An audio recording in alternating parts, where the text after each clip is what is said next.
Thank you all for coming today. So we know that we're coming to talk about the aquatic section for Envirothon. So who is this random person talking to you today? So again, I'm Danielle Wynne. I'm a freshwater ecologist. I have been working for Fairfax County longer than you guys have been alive, but I really enjoy it.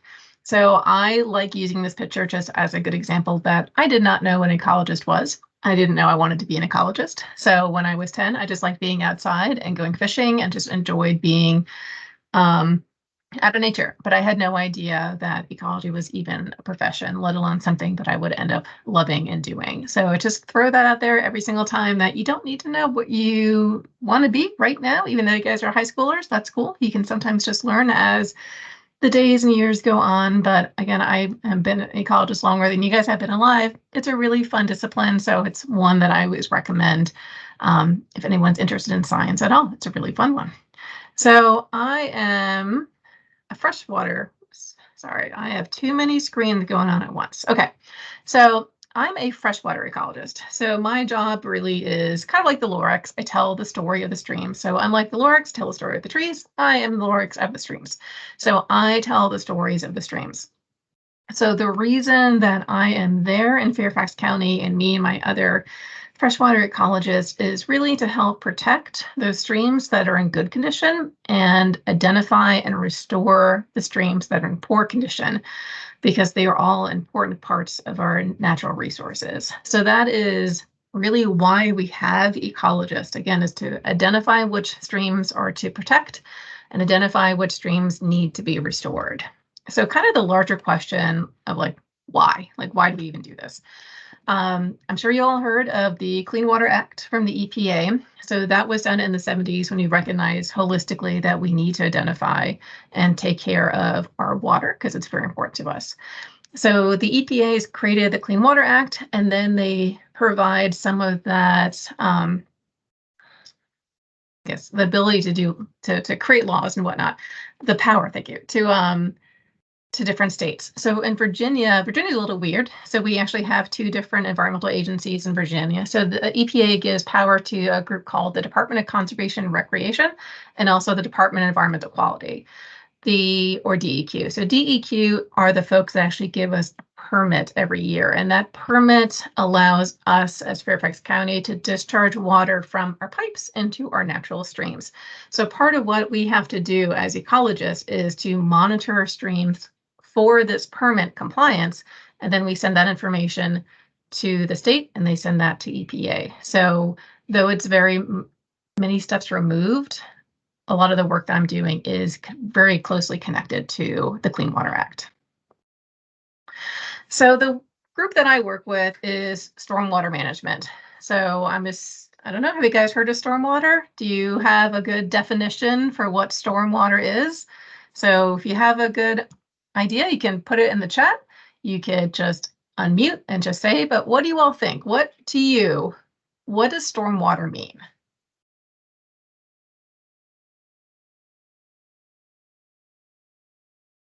I know it's kind of a tricky word. I'll make it easier.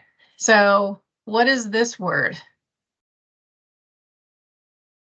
Maybe to somebody, if you want to chat it, if you want to come off mute. Water running for a storm, exactly, yes. So stormwater really is just the water from a storm. So it is something that scientists actually named correctly, and I appreciate that. It literally is just the water from a storm. And that is totally normal and natural when it rains, because obviously it's going to rain all around us.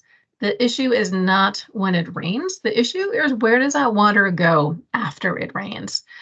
So we have across the entire world, there are two different types of surfaces. There's either pervious or impervious.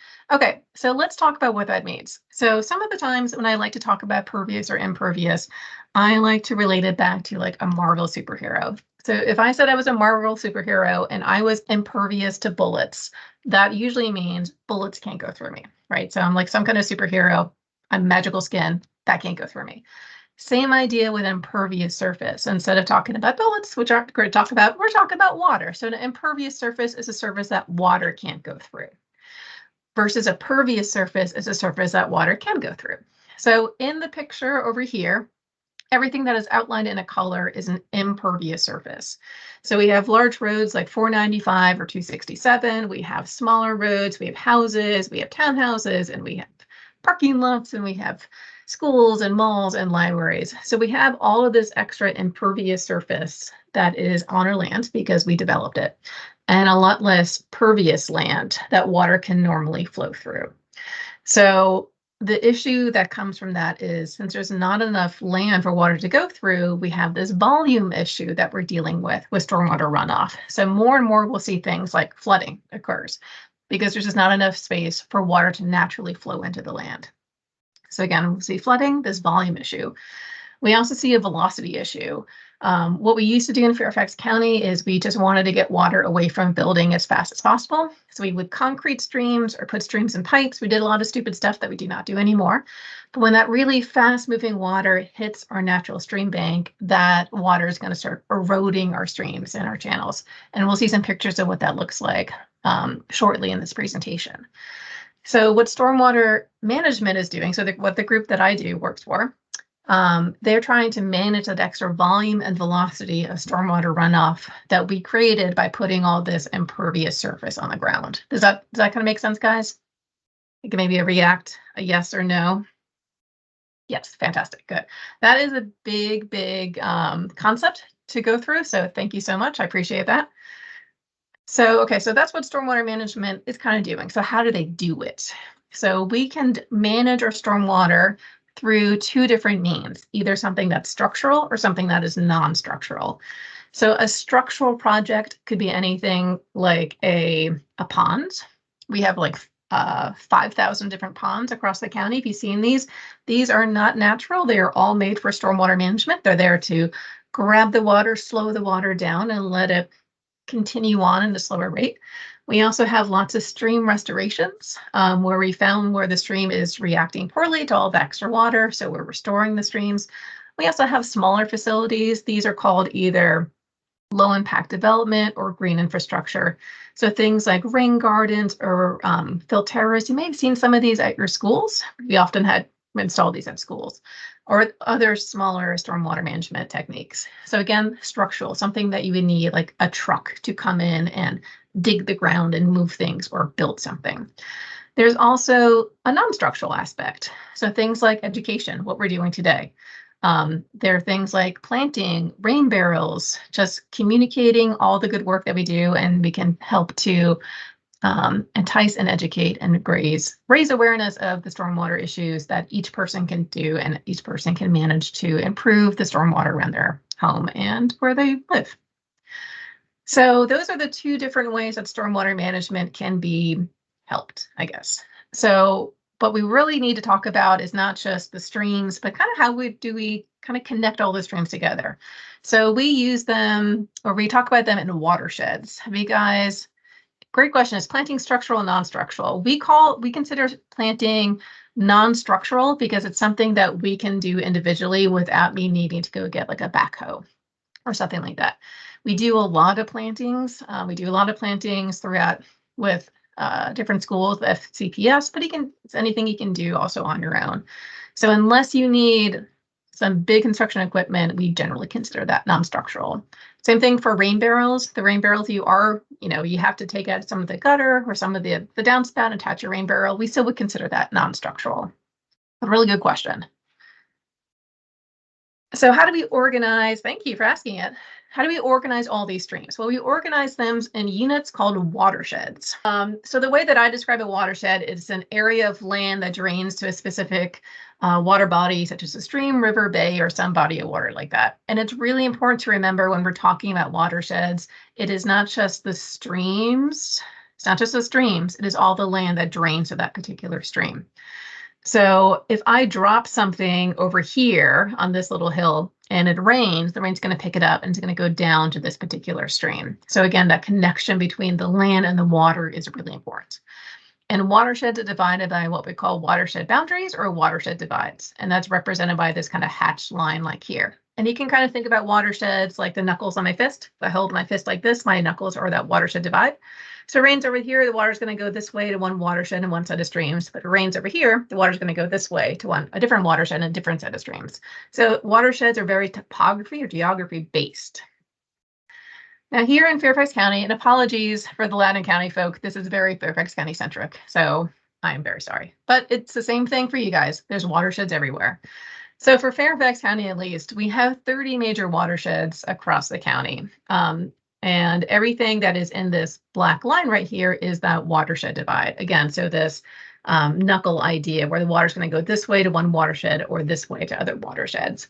Fairfax County, we have more than 1,000 miles of streams. We have more than 800 miles of perennial streams. And what's really important to remember when we talk about watersheds is that they're not just important to me as an ecologist or you guys as students or even also part of the Envirothon team, but they're important to a lot of other disciplines. One good example is my drinking water.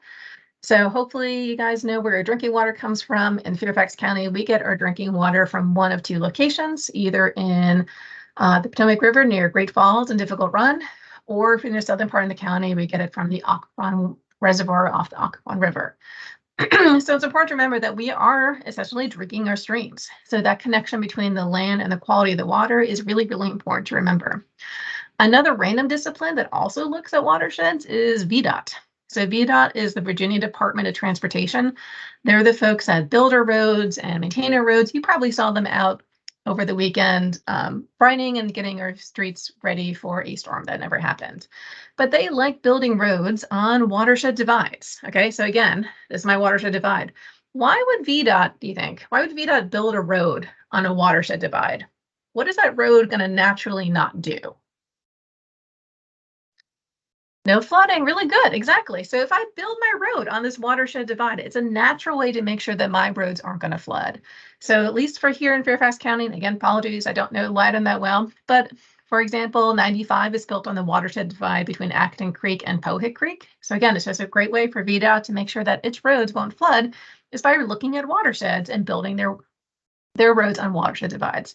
And a really weird discipline to care about watersheds, but yeah, they're out there. So the size of a watershed is really subjective. And I know we said we have 30 major watersheds in the county, but again, they can be as big or as small. So the size of a watershed is really subjective, and it can be as big or as small as you want them to be. I like calling them or relating them to the Russian nesting dolls that we sometimes see around the holiday time, but I will describe them more similar to the like kitchen measuring cups that kind of sit inside one another. So we're going to use that analogy. All right, I'm going to do it not the best way, but I want to make sure that we talk about this. Okay. So remember when I was saying that I'm going to use the kind of kitchen measuring cup analogy. So we're going to start with the 8th cup. So the 8th cup is going to be this picture right here. So this is a small watershed.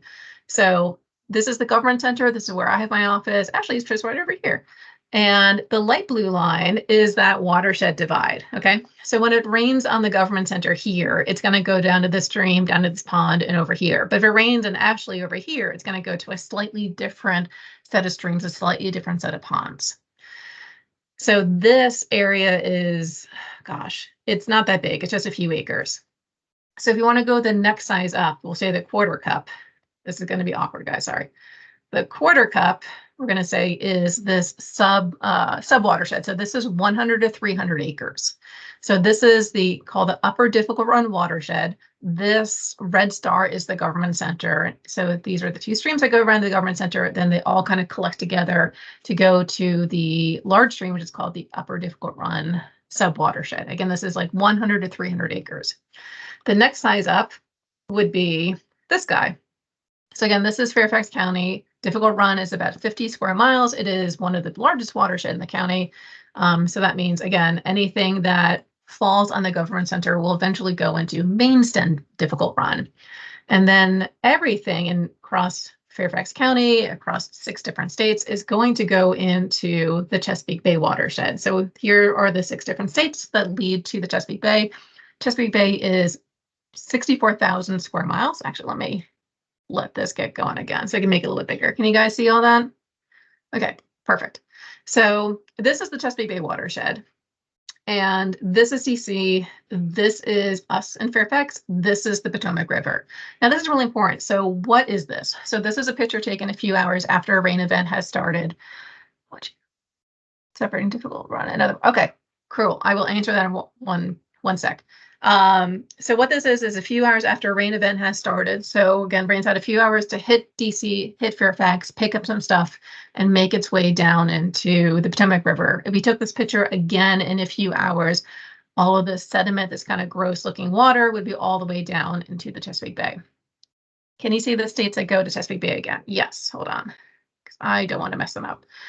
It is New York, Pennsylvania, Maryland, Virginia, Delaware, West Virginia, and then DC. Do you guys get that one? I can also, nope, I can't save it. Okay, perfect. So, all right, so I had a question, what geographical feature would be separating difficult run and other watersheds? So I think what you're asking is, let's go back this way. Boop, boop, boop. I'm actually going to be getting into that really soon. So what differentiates between Aquatic Creek and like Cameron Run, for example? So again, it is very topography and geography based. So a lot of these watershed divides are not necessarily like a giant mountain range. And you probably have driven over several of them today, just going back and forth from school, whatever you're doing. You probably didn't notice you were going over watershed divides. So the way that we look at watersheds and watershed divides is by looking at the landscape. So the way you can do that is by looking at contours. Now, I will fully admit I am awful at looking at maps. So this is me doing my best. If you are like me and you are geographically challenged, maybe rely on one of your other team members, but I checked with them, so this should be correct. So the way that we look at contour maps, if you haven't looked at one before, each of these lines is usually 5 feet, 10 feet. It just depends on your map. So what you're going to do if you need to find, for example, the watershed boundary of, let's say, this little piece of stream, you would look at your contour map and then you would go to the next spot that kind of looks like the tallest peak. So when I'm going to do that, I'm going to say, okay, this is going up, this is going up. Ooh, I see this kind of peak right here. Oops, I missed one. Let's go back. I see a peak right here, okay? So I'm going to put a dot right there.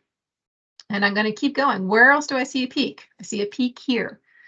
I see another peak here. And I go over here, I see a peak over here. I see another peak right here. See some more peaks over here. See another peak right here. And I go over here. Oops, I go a peak up there. Peak here. Peak here. So you're going to keep going through and try to find those like natural peaks, those little small circles almost in that contour line. And then once you get all of them, you're going to just draw a line through all of those dots. Again, I am terrible at this, which is why I recognize it, and I will find another coworker and just verify this with them. If you are geographically challenged like as I am, you're probably going to do something better at a different area, and you can see somebody likes to do the maps. Maps to me just don't work out really well. And that is totally fine. I recognize that. My other teammates do too.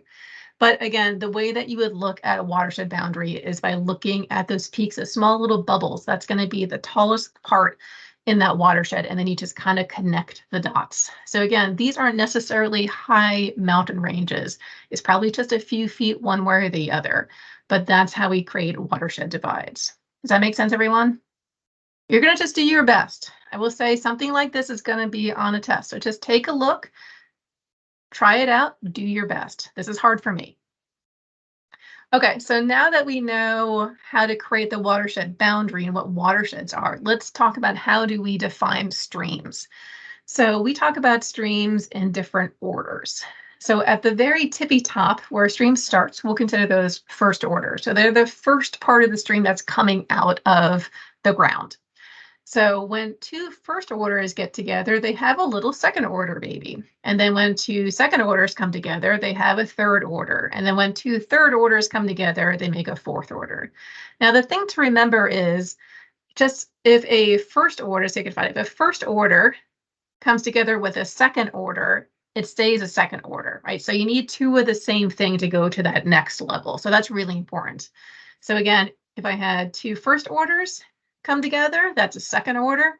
If I have two second orders come together, that's a third order. And I have two third orders come together, that's a fourth order. But if I have a first order and a second order, it doesn't match up, so the order doesn't go up.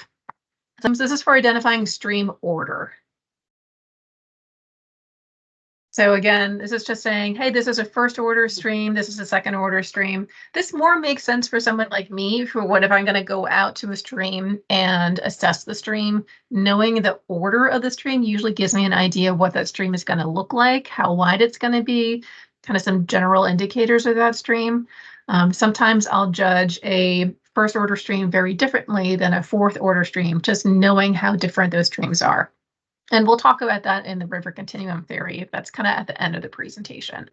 But I just want to make sure we kind of get the idea that first order, second order, second order, third order. So hopefully that's cool. Okay, if not, ask me, we'll go back. Okay, so now that we know streams, watersheds, let's just refer back to the water cycle. I know this is probably something we talked about in third grade, but it's always good to remember that we never get water added to the water cycle. When it rains on us, it is the same rain that rained on the dinosaurs. And that's really good to remember when we're talking about conservation. We definitely cannot add any new water. So throughout the water cycle, there's a bunch of different stages. Initially, we'll just use this. Initially, if the water is on the ground, it's going to go up through evaporation. It can also go through evapotranspiration through a plant. When enough water comes together and it's condensation, and then it forms little clouds, and then it's precipitation down, and then it infiltrates into the ground as long as it's not an impervious surface. And then it starts all over again. So it's really important just to remember that water cycle is continuously happening. And there are things that can disrupt the water cycle a little bit when we're talking mainly about infiltration. And we'll talk about that shortly, actually right now. So, okay, so we know it's a process, right? But how can we mess up the process? What layer of the ground will water penetrate till? It kind of just depends. Do you mean like, is it going to go through, like how far down into the ground will water penetrate? Yes, it just really depends on the ground. So I'm sure you remember talking with Dan, and there's soil compaction. So when your soil is really compacted, it almost kind of acts like an impervious surface. So it really just depends on how compacted our soil is. If you're talking about pervious, if it's talking about an impervious surface, we'll talk about how that really does actually affect our water cycle. So let me go through this really quick, and if that doesn't answer your question, then we'll come back to your conversation. So just make sure to add something into the chat. Okay, so normally when it rains, and we're talking about a pervious surface, again, so a surface that water can flow into. When it rains, right, a lot of that water is going to go into the soil. So about half of it's going to go into the soil. 25% is going to go kind of to the top and dealing with some trees, kind of feeding the trees, feeding the plants. Other portion is going to go much deeper and kind of help revive the groundwater, help feed our lakes, help feed our streams with water. A little bit of that is going to run off. So again, no matter what, we're always going to have a little bit of stormwater runoff, just because there's usually more water coming down than land can handle it. But that's cool. 10% is totally fine. And then a good portion of that is going to go back up into the atmosphere through evapotranspiration or just evaporation, depending on kind of where it's landing. As we start adding more urban areas to our landscape, we'll say that this is 10 to 20%, which isn't a lot. Just like a road, depending on how big it is, can be, 5%. So this could just be like a little house in middle nowhere. But as we start adding more impervious surface and taking away our pervious surface that water can infiltrate in, it really does affect this kind of water cycle ability, mainly to how much water can infiltrate into the ground. So as you can see, as we go up, our impervious surface levels will go from natural, let's just go straight up to like a Tyson's Corner vibe. So as we go from a natural area to Tyson's Corner, what happens? So we're going to assume that 75 to 100% is impervious surface. That's not really off. I think Tyson's Corner is around 80% impervious to some areas, if not more. So when this happens, the majority of that water is runoff, okay? So that's a big change from when the majority of the water was infiltrating into the ground. So in this scenario, the majority of it is running off. with just a little bit getting into the ground. Again, depending on exactly how impervious to pervious is the area. So why do you think this is an issue? Where is that water going to go? So remember at the very beginning when I talked about that extra volume and velocity of water that we're dealing with, and that's what stormwater management is dealing with, that extra volume and velocity is going to our streams. So that extra water is getting there really fast and it's getting there, or more of it is getting there. Exactly. It gets in the natural system and disrupts the ecosystems and the environment. So it really does disrupt the stream ecosystem. If you look around Fairfax County, you're going to see that the majority of our streams aren't in good condition. Roughly 80% of them are in fair to very poor condition, which is kind of shocking if you didn't realize that. So that means only 20% of our streams are just okay here in Fairfax. When we have a lot of water getting to our streams, too much water going too fast, we're going to get really eroded channels. We're going to lose our connection to the floodplain. There's a lot of issues that we're going to see as we continue to add impervious surface to the ground. So the big kind of takeaway with this, when you're looking at how does impervious surface affect the amount of runoff, affect kind of the flow of the water cycle, is really how much is running off versus infiltrating into the ground. So again, in a natural condition, most of it's going into the ground, a little bit of runoff. When you're going to a very urban area, most of it's running off with very little getting into the ground. So how does that kind of look? So this is a hydrograph. This is basically just means water graph is what hydrograph is. So this is going to kind of visually demonstrate what happens when a rain event happens in an urban area and in a rural area. So in a rural area, okay, as it rains, some of that rain is going to just, again, a little bit of that rain is going to start running off and it'll be added to that stream flow, which is fine. Our streams can handle that, right? So just a little blip up and then boop, we're right back down. But when we have an urban area, more of that water becomes runoff. So it goes real fast from 0 to 1,000. So this is what we deal with a lot in Fairfax County, and this is why we have so many eroded streams. If our stream or if our county had this kind of hydrograph, or just a little blip up and down, our streams could handle that. But because we have so much impervious surface, and so that means all this extra water is going so fast into our few streams we have left, it can't handle it. It has all this extra water. And just imagine like a raging stream current kind of thing going on. It is eroding our streams and is eating them away. So we have a lot of streams that are, 6, 8, 10 foot and even taller as stream banks. So this is really what it, again, that hydrograph kind of looks like visually during a rain event. Does that kind of make sense, guys? Cool. Okay, we'll keep going. Oop. Okay, sorry. So that is developed and developed. I don't know why that's there. Okay, cool. We're going to keep going. So what does it look like? So what? So I always like asking the question, so what? I don't care. Why do I care about streams? So what? So this is a stream. Again, we talked about that extra volume and velocity coming through our streams and eating our streams away. This is what our streams look like. So this is Fairfax County.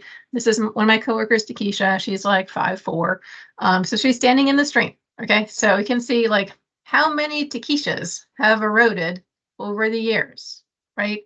So that's 3 or 4, right? So that's a 1 or probably 2-story building of dirt has left this stream and has made its way down to the Chesapeake Bay. So remember that color of the Potomac from the earlier picture I talked about watersheds, that awful brown color. This is why we have that color, because we have all these streams that look like this here in Fairfax. So kind of the so what factor. So obviously with all this impervious surface, we have higher peak discharges. The hydrograph is telling us about that. We have our fragmentation corridor. Basically, instead of just having one lovely forest, we have just little pockets of forest left over. We have decreased biodiversity. I think somebody kind of mentioned that earlier. Disrupts the ecosystem, definitely. So we definitely have a degradation of our stream system as a whole as we keep sending additional water to our streams. I'm not even talking about the pollutants in the water. I'm literally just talking about the water itself at this point. So that's a lot of doom and gloom. So what is my job? So my job, again, is really to tell. Cool. Okay, thanks, Katie. So basically my job as an ecologist is I have to give our streams a grade. The streams that are in good condition, I am protecting, and the streams in poor condition, we are restoring. So a stream like this, what would you guys give this as a grade? If it was A, B, C, D, F, what would you give this? Why don't you type it into the chat? What would you think? An F. Cool. So I will say, I would give this, thank you, Chance. I would give this a D. I would agree with Chance, just because I know there are worse streams out there, but that's just because I know that. It's not good, right? If I looked at the stream, we can all look at the stream and we know the stream isn't good.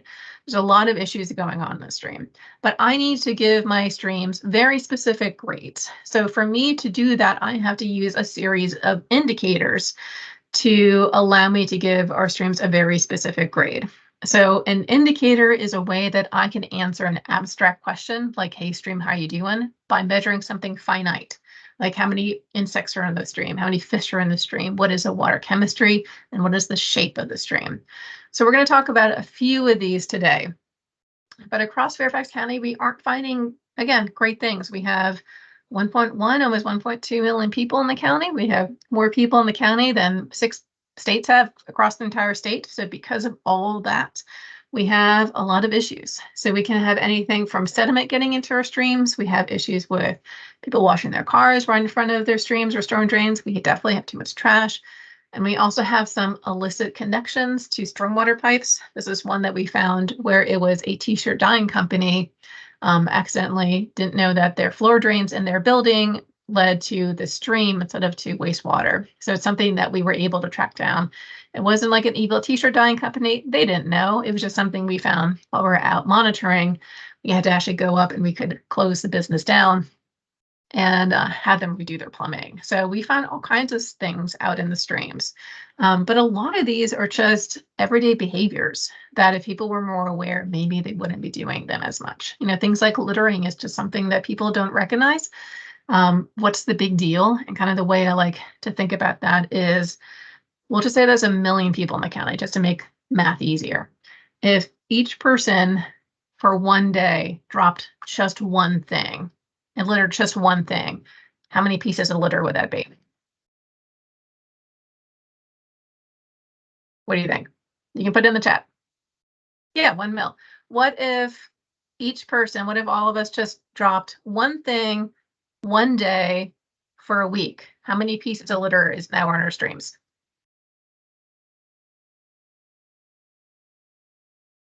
Exactly, right? That's insane when you think about it. And that's some of the issues that we're dealing with in Fairfax County. It's not necessarily that we're doing a bad job. We have a lot of really wonderful things out there. It's just we have a lot of people. And that means that these normal behaviors that some people just aren't connecting to their streams collectively have a really big impact.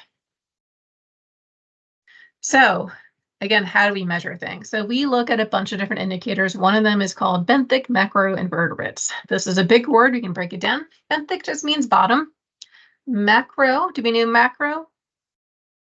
So if I said we're looking at a microscope, that would be something small. Macro means we can see with our eyes. And invertebrate is just a critter that doesn't have a vertebrae, so we know that. So putting it all together, these are little critters that live in the bottom of the stream that we can see with our eye that help tell us the story of the stream. And the way that we use those critters is that they tell us the story of the stream by how tolerant they are to pollution. So I think you guys probably have talked about tolerance already. Some of them are really tolerant to pollution. So in this example, everything in red would be a tolerant critter. Everything in green would be sensitive or intolerant, and everything in the M is moderate, which is moderately tolerant. That means it can handle a little bit of pollution before it's out. So if we went to a stream and we only found critters in the red category, that would tell me that that stream is probably in poor condition all the time. If we saw a different stream and they were in the green category, I know that stream has to be good all the time, or that stream wouldn't have those critters that are green or sensitive. So again, if we went to a stream and we found one sensitive, one moderate, and one tolerant species, what would that tell me about that stream? How would you grade that stream? Stream is, okay, I have a stream is good. I have a stream is just okay. And if somebody says moderate. Okay, this is a really tricky question. So a lot of people just say, okay, I'm going to go with the common or the what's in between. So if we found a green, what does that tell me? Is that stream clean or dirty? What do you think?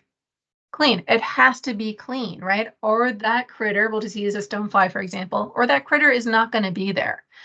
Now, a worm can live in clean water, but it can also live in dirty water. So when you're looking at what you're going to kind of grade your stream, you're going to go with kind of almost the lowest common denominator. So if I find anything that's sensitive, I know that stream has to be clean all the time, or that critter is not going to live there. So even if I find a bunch of, one stonefly and a bunch of worms, I know it still has to be super clean or my stonefly isn't going to be there.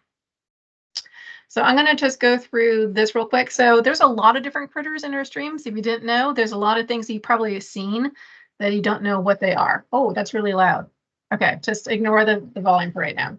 So, so this really squishy thing turns from this to this. So I was always taught when I was young that this thing was a female mosquito. I don't know if you ever heard that. I don't know if you heard that, Ashley, but this is what I was taught when I was younger, that this is a female mosquito. It's not. It's a cranefly or a tipulid. So, again, it's just a little bit of awareness, just knowing that a lot of our insects start off their life in our streams. And then the things that we see as adults flying around, a lot of them actually started their life in the stream, including dragonflies and including tipulids. So we talked about how we look for bugs. Let's talk about, oh, my computer's doing it again. Let's talk about how we look for fish. So similar to bugs, the fish help us tell the story of the stream. Some of them are very tolerant to pollution and some of them are very intolerant to pollution. The way that we collect our fish here in Fairfax County is by using backpack electroshockers. So I can't sit there with a rod and hopefully catching everything. I'm also a terrible fisher person. So I don't ever catch anything, but I have to figure out which fish are living in a 100-meter stretch. So the only way I can do that is by using a backpack electroshocker. So I am wearing this backpack right here. See, it's me. There's a battery in it. I have an anode, that pole, and have a fence snake. Yes, I'll get to that one sec. And I have an anode, I have a cathode, put in the water. The fish get shocked. They just get shocked. They don't die. Don't worry. And then we pick them up. So you can see I'm shocking them. Leanne is picking them up behind me, and she's handing them to Chad. After we do a full 100-meter reach, we will sit down and we will identify those species and let them go. So we put them in something called a live well. And part of my job is to be able to look at the fish as they're alive and yell at the scientific name. Again, this is me. I'm just standing on the side. Somebody else is yelling to me. And then I just record what we find in that particular stream. And again, that helps us tell how clean or how unclean is that stream depending on who is living there. So we have all kinds of different fish. We have more than 60 different species of fish. We do have some invasives and some natives. We do have the snakehead. This is what a snakehead looks like, Lori, if you've ever seen one or haven't seen one. This is one we caught down in Huntley Meadows in Alexandria. They like that very slow water system. They are scary, but they're actually the only fish I would eat in Fairfax County. This is one that we caught with a partnership with the Park Authority. They asked us to come out there and do a quick assessment of their stream and to take out as many snakeheads as possible. So we got the snakehead, and then my friend Chris, who's standing behind the snakehead, filleted it for me, and I made snakehead tacos. So they were delicious. You can sometimes find snakehead in Wegmans if you ever go to the fish counter. They're just a very nice light fish. They look terrifying, but they taste good. Our number one invasive species is this guy right here. This is a goldfish. So for some reason, Fairfax City in particular has a high population of goldfish out there. Again, it's not a super scary fish to have, but it's still competing for the native, for food and habitat with the native populations. So it's still kind of a scary thing to have. So we've talked a lot about the aquatic food web. We just talked about the bugs, talked about the fish, and they all kind of interact with each other. But a big part of how they're also going to do, if they're going to be doing well or not doing well, is really by the shape of the stream. So one of those kind of abiotic factors. If you look at a stream, it generally goes into a systematic kind of approach. It goes from a riffle, run, pool, glide. So a riffle is kind of like a small rapid. If you think of a whitewater rapid, in your mind, that is an area where water is going over rocks and it's getting kind of foamy and it's adding a lot of oxygen, it's doing a lot of really good things. And then it goes from, and a riffle is kind of the tallest or highest part of that stream. And then it goes to the run down to the pool. A good way to remember that is you run to the pool and then you jump into the pool. Pool is kind of the slow part of the stream. And then it kind of glides back up to a riffle.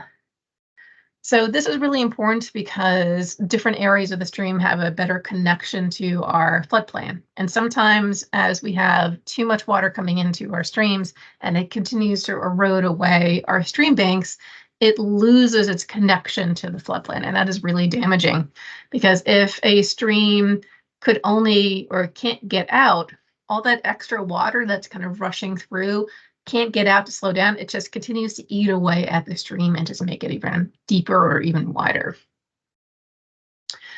So we also measure water itself. So we talked about some living things, again, biotic, things like benthics and the fish, and this is another abiotic factor.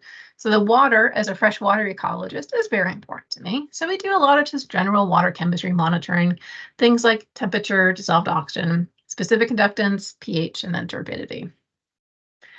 So temperature is really important. It is adversely connected to dissolved oxygen. So the hotter the water, the less oxygen that we have in our water column. And that's important because I like breathing, fish do too. So if we have less oxygen in that water, that means our fish aren't going to be able to breathe. So if you can imagine a really hot, imagine your school in the summertime, okay? So imagine your school in the summertime and imagine your parking lot in the summertime. And then imagine a storm comes through and it rains. And rains had a moment to hit that really, really hot pavement and then make its way to a stream. Now that water has gone from temperature-wise from pretty low to really high very quickly. So because of that, the oxygen has gone down. So what do you think is going to happen to the fish? Are they going to be having a good time? Probably not, right? So we can get fish kills from something as simple as a storm in the middle of summertime. So we're trying to disconnect things like parking lots to streams because of things like this. Turbidity is definitely an issue. Turbidity, we talked about it when we looked at this picture. Again, it's just really the measure of how much soil or how much dirt is in the water. You can kind of use it as like an connection to other pollutants because it's easy to see things like, nutrients you can't really see, but a lot of nutrients could be connected to sediment. So this is a really big issue when we talk about how much dirt is getting into our streams. When we think about if we took this picture again another few hours and it gets into the Chesapeake Bay, if the water is so cloudy and if I'm a little plant down here and my water's really cloudy, can I see the sun anymore? Probably not, right? So I can't grow. If I was a little fish and I want to lay my little eggs in between a rock so I can kind of hide it, all the sediment is going to fill in those rocks and now my nursery is gone. So there's a lot of issues when we have all this erosion here in Fairfax. With that picture of my coworker Takesha, remember, we're having those like chasm edgems here, but it's also really impacting things all the way down to the Chesapeake Bay and creating these really turbid environments, which isn't very good anymore. So sediment, same exact thing. So we already talked about we have too much erosion going on. We can just continue this. We don't want to have that conversation. What does it look like? So it can look like this. So if you see a stream, same idea, the stream is getting choked out. We're filling in all the pools. So we don't have the habitat. We don't have that space for fish or bugs that like slower water. That gets filled in. And then that environment really gets destroyed and degraded. So one of the other impacts of sedimentation we kind of talked about a second ago when I said if I was a little fish and I wanted to lay my eggs, let's say for this, say I like to lay my eggs in between rocks, right? Because it helps protect my eggs. Well, as more and more sediment comes up, it's covering those rocks. So where my bottom of my stream started to look like this, as more erosion happened and more sedimentation was happening, my stream now looks like this, and now my nursery is gone. So if I was a bug or I was fish, I've lost that space to now live. So again, it's really affecting that food web, is affecting really everything dealing with that stream itself. Dissolved oxygen's certainly important. Again, I like breathing. I'm sure you guys do too. So do our fish and so do our bugs. So as we have hotter water, we have less oxygen. So we have less cold water species here in Fairfax County. In the 80s, we actually did have populations of trout naturally. Now there's absolutely no way we could ever have trout in Fairfax, other than some stocking, but basically we're just throwing them into a stream to eventually die because our streams are just too hot. And it's a really direct correlation to how much impervious surface we have across Fairfax County. I know it is really sad, but we still have 60 other species of fish. We're not hurting for fish, I promise. We just are changing the populations of who's doing well here. And that is just kind of what happens. So different niches are going to be filled by different species as our environment continues to change here in Fairfax. One of the other things that we see a lot, oh, I had a great picture, I forgot to add it, is the amount of nutrients that's getting into our streams. This is a really good time of the year, probably the next week or two, to start seeing people putting fertilizer down unnecessarily on their lawns and kind of what happens. So if you don't know what this is not a lawn, this is a lake. So when we have people putting down fertilizer or too much fertilizer on their lawns or wherever, and then it rains, rain picks up any extra fertilizer, it gets down into our streams and it creates these kind of algae blooms. And it is not necessarily this that is the issue. So algae are just little bitty plants, right? And what do plants breathe out for us? So put in the chat, what do plants breathe out for us? Why do we love them? Why do we have plants in our houses? Or why do we like them? Yeah, oxygen, right? So they're breathing out oxygen. So if I took my meter, boop, and I plooped it in like right here, would my oxygen level be high, or would my DO be high or low if I plopped it in right here in this algae bloom? What do you think, high or low? I know it's kind of tricky, right? So again, these are literally billions of little plants. And when they're alive, if I plop my meter into this pond, am I going to have a lot of, yeah, very good, high. It's going to be very, very high. So the nutrient or this kind of eutrophication issue that we see is doesn't happen when the algae is alive. It happens when it dies. And usually these algae blooms die en masse. And when they die in mass, they sink to the bottom and bacteria uses oxygen to decompose it. So again, the DO or the low oxygen isn't happening right now. And again, if I put my meter in there, it would be super duper high because we have billions of little plants just throwing up oxygen at me. It is when this algae bloom dies and during the decomposition process, that's when the eutrophication process happens, when there is just no oxygen left. And then you'll see things like, crabs going to the shore, things like that, or just big fish kills. Some of the sources of nutrients, certainly fertilizer, I think for us is probably the most important one. We don't have a lot of agriculture, at least in Fairfax County. You guys may have more of that in Loudoun, but we don't really have anything anymore.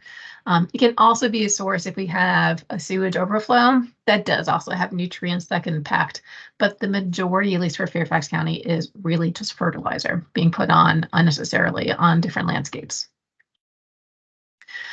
So there's different types of pollutants. We kind of talked about, sediment and nutrients, but there's kind of two different ways you can categorize pollutants, either point source or non-point source. And the best way to think about it is point source is I can point to it, okay? So I can point to this pipe, and that's a point source. But if we're talking about, let's say, over-fertilization, if everyone over-fertilized in this neighborhood and then my stream got an algae bloom, I can't point to any one person because it's kind of too ubiquitous across the landscape. I can't point to it. This I can point to, okay? So it's things like a sewer treatment plant, a pipe, some kind of cross-contamination. Non-point source just means I can't point to it. It's just kind of everywhere, and I can't really identify where it's coming from. Maybe I'll identify what it is, but I can't really necessarily identify where specifically it's coming from. How does it impact everything? So there's a bunch of different factors or resources in our environment. Not only are there streams, but there's certainly streams, but there's things like wetlands and marshes and vernal pools. Vernal pools are really going to be showing up in the next month or two. Those are the pools that really just stay wet during the springtime. You can see a lot of peeps, a lot of little frogs, and utilize that. You may also see a lot of skunk cabbage around these areas. Floodplains are certainly important to us. Those are the areas that water should be reaching out. So a floodplain would be like this area. If there's a big storm, this stream would get out to the floodplain, kind of slow down, settle things out. And then we have riparian buffers. Riparian buffers really are what's going on next to the stream. So this one doesn't have any trees, but it has a grass riparian buffer. This stream has a lot of trees in the riparian buffer. And at minimum, think about how hot it is going to be in that stream. So this stream is going to be cooler because it has more shade. This stream is going to be a lot hotter because it doesn't have shade. Again, hot water, low oxygen. Cold water, lots of oxygen. So if I was a fish, I would want to live in this stream because it's cooler and more oxygen. Obviously, our riparian buffer, our trees are really the most important thing that can be given to our streams. So most of the time, if I see a stream in poor condition, I know it's not going to have trees nearby. The trees really do a monumentous task in keeping our streams clean, keeping them cool, keeping them stable. The roots of the trees do a great job holding our stream banks together, and they also provide a lot of food and habitat to the native wildlife. When we kind of talked about this already, boop, boop, boop. Okay, so what are some of the other things our riparian buffers do? We kind of talked about all that trees can take up some excess nutrients. They slow things down, they stabilize the stream bank, and they provide shade and regulation of stream temperature. So we kind of talked about that. So obviously, if there's no trees on this bank, the roots can't hold things. The roots can't take up, excess nutrients or excess water. So all that is just kind of running down the stream.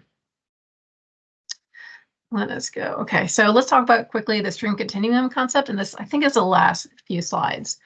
So we talked about how important it is to have trees. Well, streams are going to kind of react slightly differently depending on where they are in the systems. Remember, we talked about first order, second order, third order, fourth order. The first order streams are going to be kind of at the very top, tippy top. Okay, so they're going to be the ones that they're going to have lots of trees near them. They're going to be narrow. They're going to be shaded. They're going to, by being shaded, they're going to limit algae. At the beginning, they're going to be influenced a lot by some of this leaf fall and stick fall. Plants are going to be able, critters are going to be able to utilize that. They're going to have a lot of shredders, a lot of critters grabbing those leaves and grabbing those twigs, shredding them, and then kind of collecting some of those things. The temperature of this part of the stream is going to be pretty cool. And the bed size is going to be large. By bed size, I mean, what are the rocks going to look like? So again, think about like a mountain stream, right? So you have lots of water kind of going through, and it's going to look like big rocks, just water going through it, right? There's lots of flow coming through. And by the faster flow is going to be taking up little particles like sand and usually moving them down. So what we're left with is nice, cool water, big sediment load, or sediment size rather. A narrow stream, shaded stream is going to be a delightful spot to be in. When we go farther down into a mid-sized stream, we're going to see that as it widens, the shading is going to be kind of restricted to the edges. Okay, so we're going to have cool edges, but the middle of the stream is now going to start having more sunlight. So that means the temperature is going to be increased. And then as it starts getting wider, it starts kind of slowing down too. So if there's less force of the water, it can't carry as much fines away. So now the bed size is going to start getting smaller and smaller. And then finally, once we get to a much wider, larger stream, we're going to have, you're not going to have the shade, so you're going to have much hotter water. The stream bed tends to be more fine-grained because it's much slower. It can't move those sediment. It kind of slows down. It kind of drops everything. And then certainly it's just going to be a lot warmer because of that, the fact that there's more water and less shade. And then that is also going to affect the critters that are going to be connected to that particular area. So again, at the very beginning, when we had a lot of, when we were at the very, very top, we had a lot of shredders, right? Critters that were dependent on the leaf fall. And then as we go down to the much larger stream, we have less leaf fall because we have a much wider stream. So kind of the collection of critters that you're going to see are going to be different. Now that was a lot of information in a little amount of time.